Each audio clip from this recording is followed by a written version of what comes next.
დაახლოებით 400,000 იძულებით გადაადგილებული ლიბანელი უკვე დაბრუნდა სამხრეთ ლიბანში მას შემდეგ, რაც აშშ-ის მხარდაჭერილი ჩარჩო ძალაში შევიდა გასულ კვირას. ამის შესახებ ლიბანის მთავრობის მინისტრმა განაცხადა.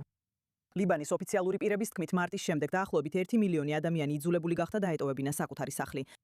და ეხლა, როდესაც ასობით ათასი ადამიანი სამხრეთში ბრუნდება, ისინი ბრუნდებიან დაზიანებულ სახლებში, თითქმის არ აქვთ ელექტროენერგია და წყალი და მრავალი ბიზნესი განადგურებულია. სტუდიაში ჩემთან ერთად სამხრეთ ლიბანში არსებულ სიტუაციაზე სასაუბროდ უსაფრთხოების ანალიტიკოსი ჯონათან რეგევი. ჯონათან, როდესაც ვხედავთ, რომ ასობით ათასი ლიბანელი ბრუნდება სამხრეთ ლიბანში საკუთარ სახლებში, როგორ აისახება ეს არსებულ უსაფრთხოების სისტემაზე? წარმოშობს თუ არა ეს ახალ გამოწვევებს? დიახ, რადგან იქ ჯერ კიდევ იმყოფებიან ისრაელის ძალები. ისრაელი აცხადებს, რომ ადამიანები არ დაბრუნდებიან იმ ტერიტორიებზე, რომლებიც ისრაელის კონტროლქვეშაა. მაგრამ როდესაც ესეთ რაოდენობაზე ვსაუბრობთ 400,000 ადამიანზე საბოლოოდ, შეგვიძლია ვივარაუდოთ, რომ მათგან ზოგი მაინც გადაკვეთს იმ ყვითელ ხაზს, რადგან ის ყვითელი ხაზი, რომელზეც მუდმივად ვსაუბრობთ, არ არის რაიმე ბარიერი ან რამე მსგავსი. ეს არ არის კედელი. ეს უბრალოდ გარკვეული ტერიტორიაა, რომლის მიღმაც ისრაელი აცხადებს, რომ ეს დროებით ისრაელის არმიის მიერ კონტროლირებადი ზონაა. შეგიძლია თითოეული დაბრუნებული მოქალაქის მიერ იმ ხაზის გადაკვეთა თავიდან აიცილოთ. პასუხი არის არა. ასე რომ ეს იქნება პირველი გამოწვევა. როგორ ავიცილოთ დაძაბულობა დაბრუნებულებს შორის, რომელთაგან ბევრი შიიტური მოსახლეობიდანაა და ჰეზბოლასთან კავშირი აქვთ.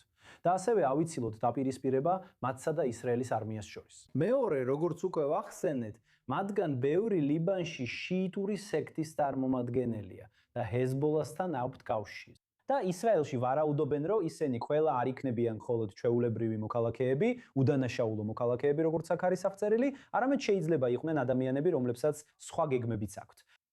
ეს შეიძლება არ იყოს საბრძოლო მოქმედებები, არამედ დაზვერვა, დაკვირვება, რასაკეთებს ისრაელის არმია და ასე შემდეგ. ესე რომ ესეც გამოწვევაა ისრაელისთვის და ეს ასევე აღნიშნულია ჩემი აზრით ისრაელსა და ლიბანს შორის ხელმოწერილ მემორანდუმში. მემორანდუმში წერია, რომ არც ერთი მოქალაქე არ დაბრუნდება იმ ტერიტორიაზე, რომელსაც ისრაელის არმია აკონტროლებს. ეს სიტყვები პირდაპირ წერია მემორანდუმში. ეს ძალიან მნიშვნელოვანია.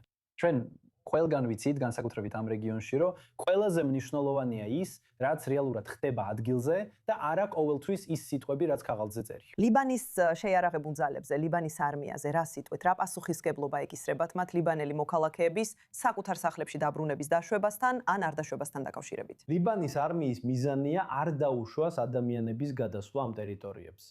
და უკვე მithქვამს, ჯერა ლიბანის მთავრობის კეთილინებისა და სულ მცირე ლიბანის არმიის ზოგიერთი ნაწილისაც. მაგრამ როცა ლიბანის არმიაზე ვსაუბრობთ, ლიბანის შეიარაღებულ ძალებზე, როგორც მე მესმის, მათი მინიმუმ 50% შიიტური სექტის წარმომადგენელია და ასევე აქვთ კავშირები ჰეზბოლასთან. ასე რომ ზოგჯერ გვაქვს სიტუაცია, როცა ერთი და იგივე სექტის წარმომადგენლებს უწევთ უზრუნველყონ, რომ მათი სექტის სხვა წევრები არ გადავიდნენ იმ ტერიტორიებზე, რომლებიც ისრაელის კონტროლქვეშაა. რასაც პრაქტიკულად ყველა ლიბანელი არალეგალურად მიიჩნევს. მათ სურთ, რომ ისრაელები წავიდნენ. ასე რომ ლიბანის არმია, რომელიც ხშირად ჰეზბოლასთან კავშირის მქონე ჯარისკაცებისგან შედგება, რამდენად ეფექტური იქნება ამ ხალხის საკუთარ სოფლებში დაბრუნების შეჩერებაში. ზოგჯერ კი, ზოგჯერ არ.